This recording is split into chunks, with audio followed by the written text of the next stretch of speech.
Welcome to The Hypnotist, the show that gives you inside access to cutting-edge hypnosis with real clients facing genuine issues. Brought to you by the hypnotherapist demanded by celebrities, CEOs, and even royalty, Adam Cox. These recordings took place live from Adam's clinic in London's world-famous Harley Street. This podcast features powerful hypnosis, so do not listen while driving or operating machinery. This recording is not suitable for those with epilepsy or severe mental health issues. So, get yourself comfortable and enjoy today's episode of The Hypnotist. Hi, it's Adam here, and in this episode of The Hypnotist, you're going to be listening to a weight loss and food-based hypnosis session in the sense that the client that I was working with felt that from childhood they had an addiction to processed foods, and in particular it was things like chocolate, but not the kind of dark chocolate with lots of micronutrients and compounds in, but the kind of chocolate filled with vegetable oil and sugar, but also processed foods, chips or fries, those kind of things that were low in nutrition but high in energy. And they felt that that started for them in childhood because they had a lot of anger directed at what was happening in their family environment. And it really felt for them that food gave them two key things. One was a sense of comfort, made them feel better. And secondly, that they were choosing what they were doing. So they felt powerless in the home, but more empowered to make choices in their choices as to what to eat. The problem with that is that a lot of this food is quite addictive in nature. Lots of things like salt and sugar and refined carbohydrates like flour are quite addictive. And therefore it can feel difficult to just stop doing that because you get cravings and compulsions and those kind of things. So the main thing from this session is an element of regression to cause. This clearly started in their childhood, so we work with that. Giving a new meaning, and that meaning is that food is not the only way to feel empowered and to make you feel better. And in fact, it's an option, but it's even not a very good option. And that there are much better options available, like learning or movement or exercise or nature, or even healthy foods like fruits and vegetables. Particularly fruits, low glycemic fruits like berries are actually very tasty, full of micronutrients. They're superfoods, but because they've got so much fiber and water, you can't really gain too much weight by those things. You just go to the toilet more because of all the fiber, because they're so low glycemic.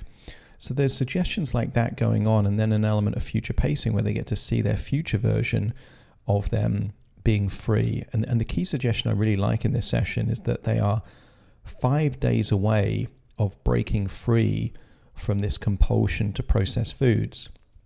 And there's a bit of science behind this in the sense that if you have a lot of refined carbohydrates and processed foods, for the first 5 days that you just stop that, you can feel fatigue, you can feel low energy, you can feel cranky and moody, but it doesn't last very long because the body has the ability to adapt pretty quick. So for some people it might be 6 days, for some people it might be 4 days or 3 days, depending on their metabolism and their body. But this idea that you're about 5 days away from being free of this compulsion for processed foods, I think is such a powerful thing, because then any crankiness or low energy is not seen as a problem, but seen as evidence that the change is taking place. So it's quite a powerful reframe. Obviously, this session was created for an individual. If you like the kind of stuff that I do, click the description because there's loads of free stuff that I have that I'm currently offering that you can just click the link and get those free stuff. But if you like the idea of working with me directly, there will be a link in the description where you can schedule a free consultation call to explore working with me over Zoom. We can have a chat, see if I'm the right hypnotherapist for you. And if so, we can explore what that would be like. For now, though, find a quiet, comfortable place where you're not going to be disturbed to relax and enjoy the session.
Take a deep breath in.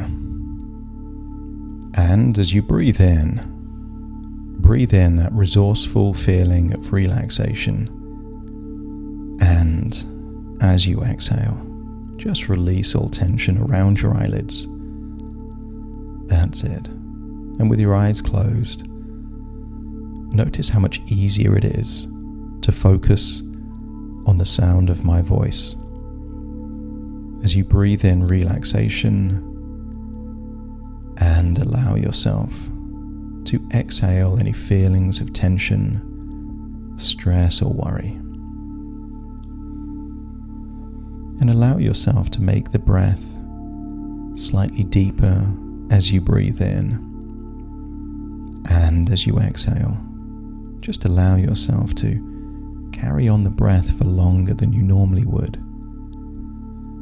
Breathing in for deeper and exhaling for longer.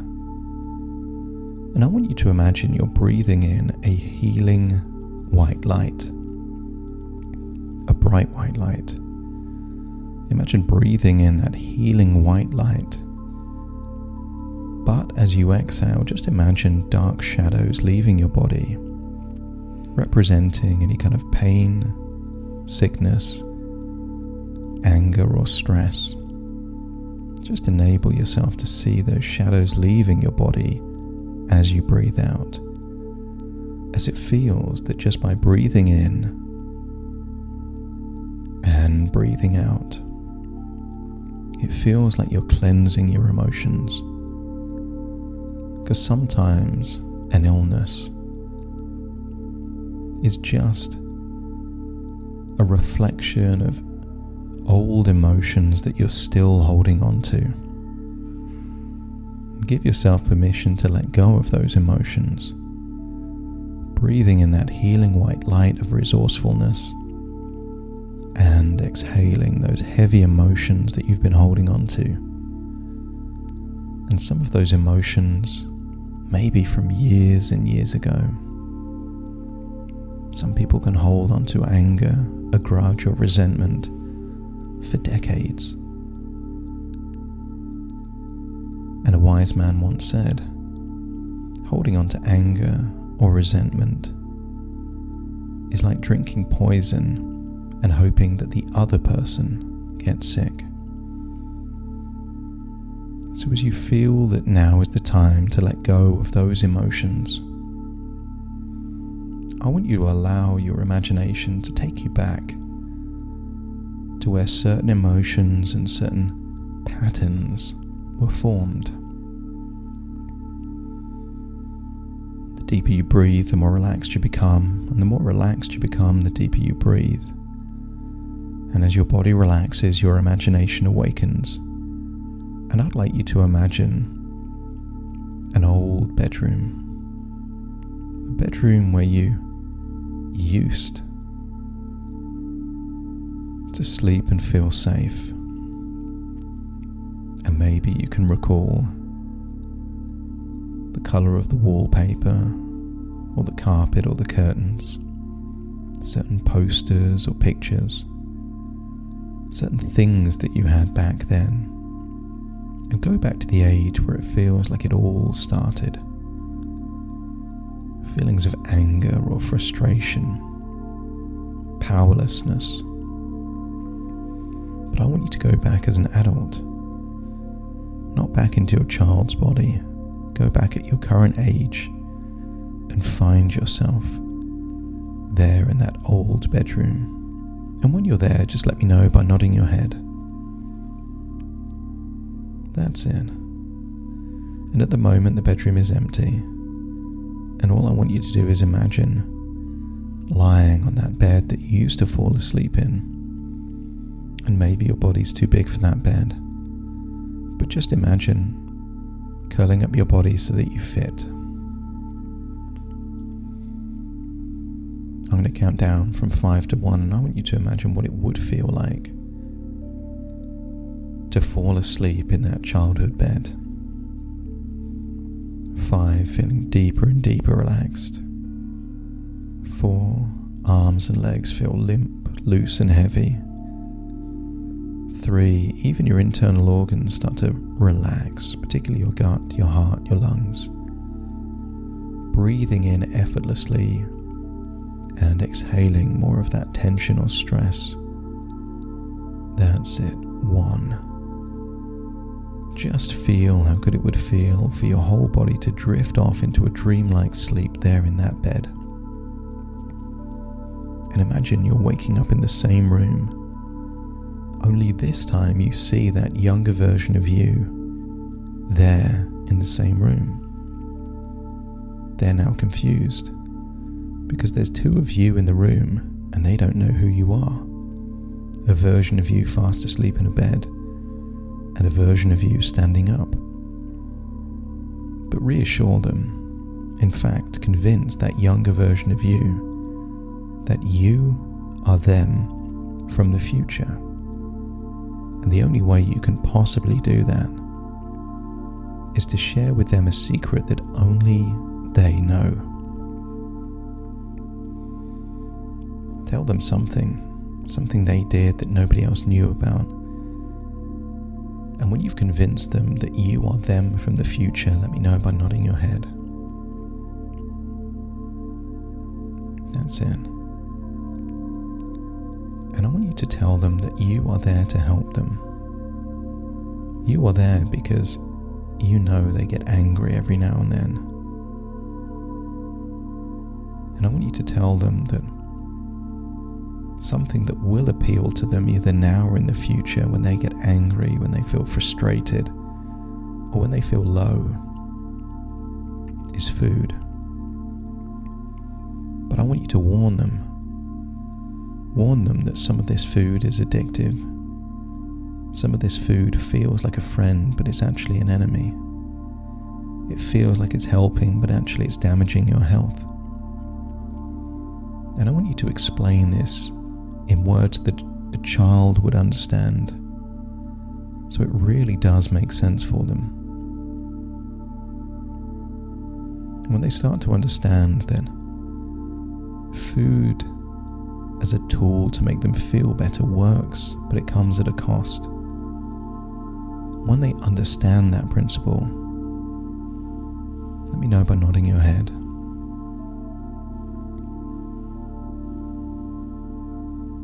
That's it. And I want you to tell them or inspire them with other things that they can do to release anger. Some people have a journal. They get those thoughts out of their head and they feel better. And some people do something active, or they play. And some people connect with friends and conversations. And some people do other things. But tell them that if they are going to use food as a way to make them feel better, superfoods are the way they can truly do that. Explain what a superfood is so this child understands. Foods that have high nutritional density, the kind of foods that are bursting with colours and flavour, the kind of foods that are natural, powered by sunshine and rainwater. And give them some examples like berries and avocados, salads, other fruits. And when this child understands that they can eat food and it will make them feel better and it will enhance their health and confidence and vitality, not erode it and suppress it. When they truly understand that, let me know by nodding your head. And you probably remember what you were going through at that age. And just for a moment, I want you to listen. Listen to what this younger version of you is going through. And really listen. Hear their concerns, their frustrations, why they feel anger. And I want you to give them 2 things that may help. 1 some wisdom that you learned only after. And secondly, a resource that you really wish you had back then. And maybe that resource is patience or perspective, confidence, or something else. And when you've given this child the wisdom and the resource, like a glowing energy that they hold to their chest, just let me know by nodding your head.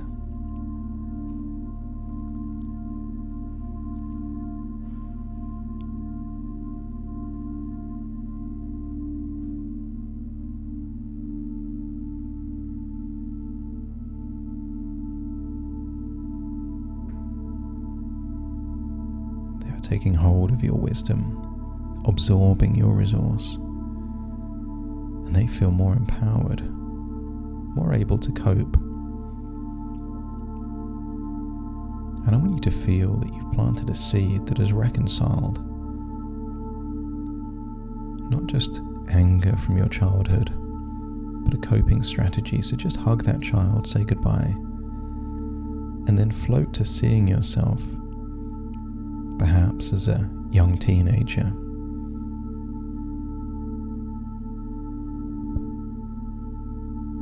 I want you to get a sense that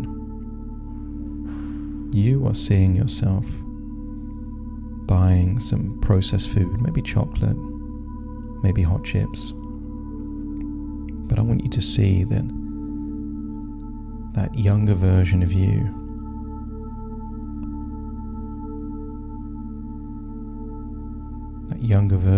now feels inspired to, instead of having those snacks at a mini recess, to do something different. And maybe that's play, maybe that's talk, maybe that's read or learn. But I want you to see how things have changed. Maybe you see yourself choosing berries or fruits as a way to cheer yourself up rather than those processed foods.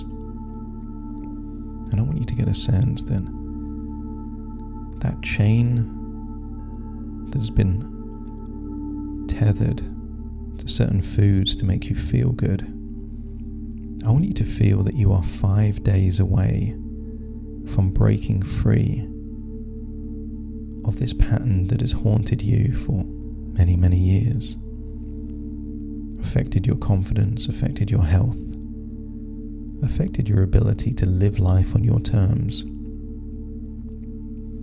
I want you to feel that every time you do something even slightly different to what you have been doing in the past, you are rewiring your brain to create new habits and new compulsions.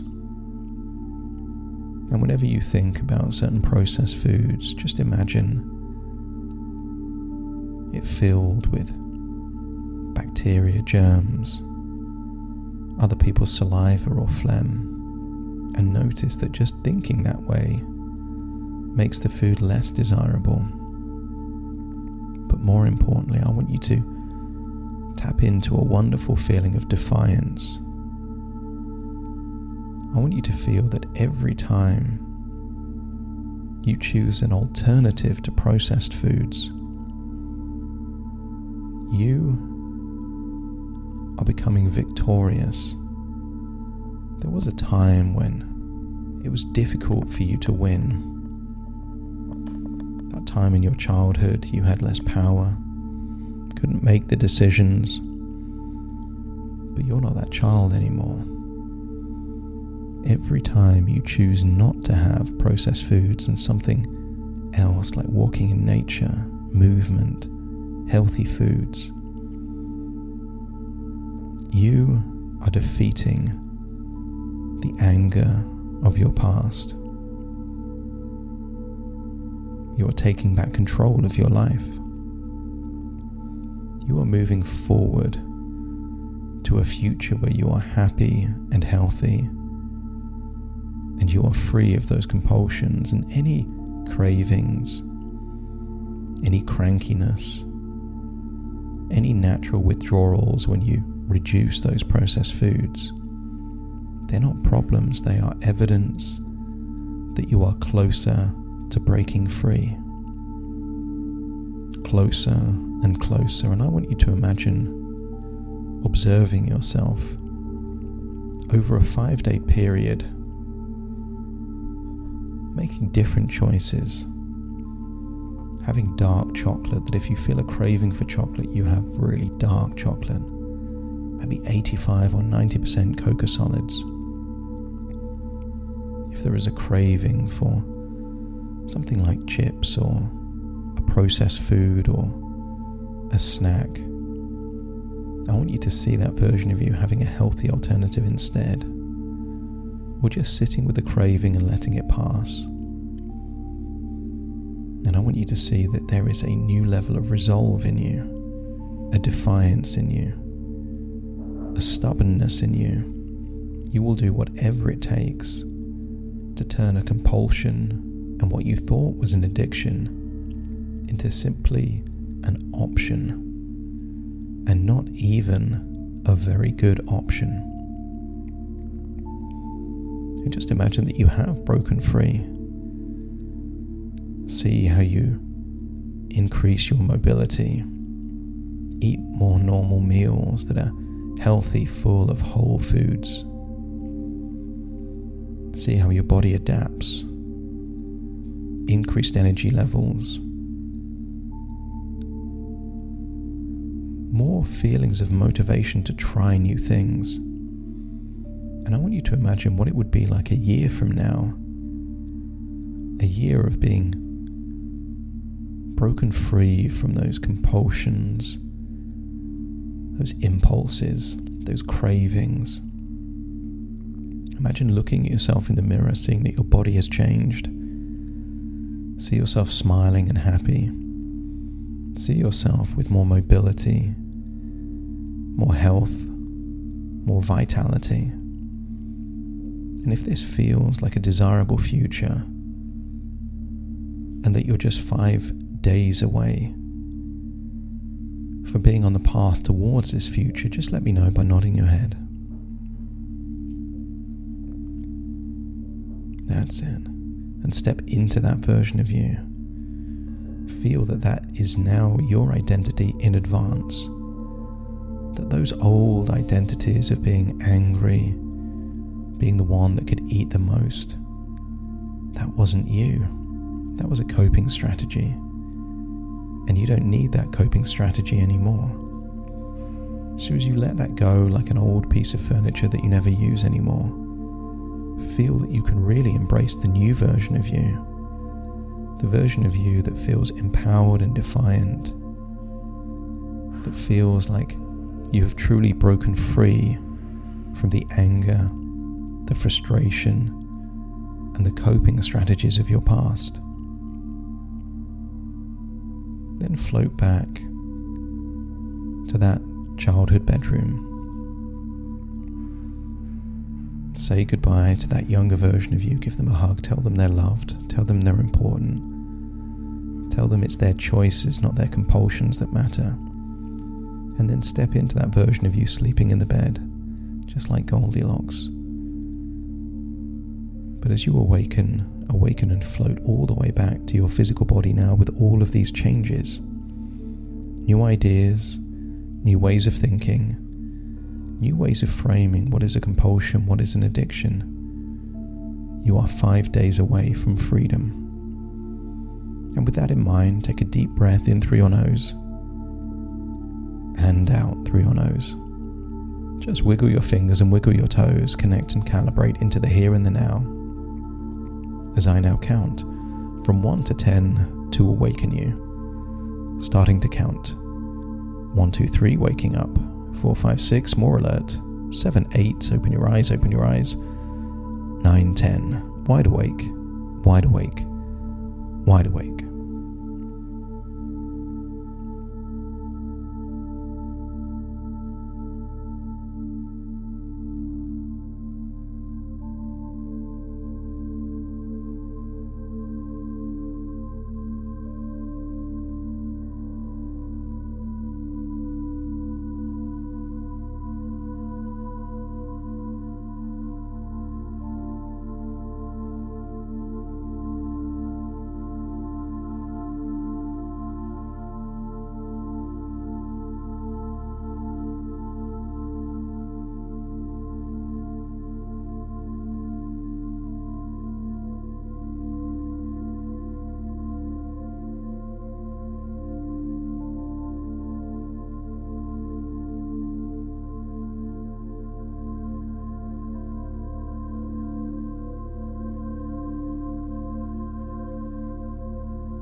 Thank you for listening to The Hypnotist with Adam Cox, the show that gives you inside access to cutting-edge hypnosis with real clients facing genuine issues. To automatically receive the latest episodes, please subscribe. If you'd like to support the show, please share this episode with just one friend you think it could help. And if this episode helped you, please leave us a 5-star review.